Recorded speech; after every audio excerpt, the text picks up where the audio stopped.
તો બિહાર ચૂંટણીમાં પ્રચંડ જીત બાદ પીએમનું ગુજરાતમાં આગમન. સુરત એરપોર્ટ પર પીએમ મોદીનું ભવ્ય સ્વાગત. કેન્દ્રીય મંત્રી સી.આર. પાટીલ, નાયબ મુખ્યમંત્રી હર્ષ સંઘવીએ સ્વાગત કર્યું. પીએમ મોદીના આજે દક્ષિણ ગુજરાતના 2 કાર્યક્રમ છે. સુરત એરપોર્ટથી પીએમ મોદી અંત્રોલી સ્ટેશન પર પહોંચ્યા.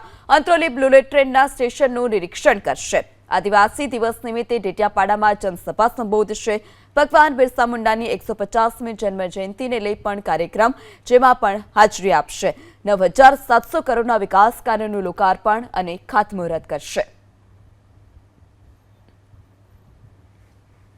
માનનીય પ્રધાનમંત્રી શ્રી નરેન્દ્ર મોદી સાહેબ ગુજરાતના પ્રવાસે છે.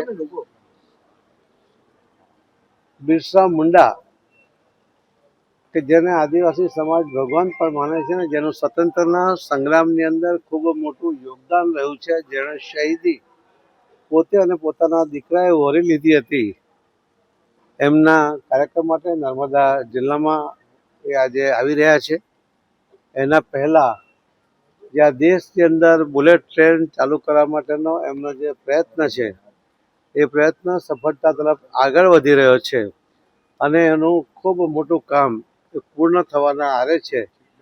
એનો માહિતી મેળવવા માટે એને ઇન્સ્ટ્રક્શન કરીને એમાં શું હજુ ખૂટે છે, શું કરવાની જરૂર છે અને કેટલી ઝડપમાં કામ પૂરું થશે, આ તમામ પ્રકારની માહિતીઓ અધિકારીઓ અને એન્જિનિયરો સાથે કરીને એ પ્રોજેક્ટનો પણ પુશ મળે એના માટે એને પણ એ વિઝિટ લઈને જાત માહિતી મેળવવાના છે અને ત્યાંથી નર્મદા જિલ્લામાં બિરસા મુંડાજીના કાર્યક્રમ માટે જવાના છે.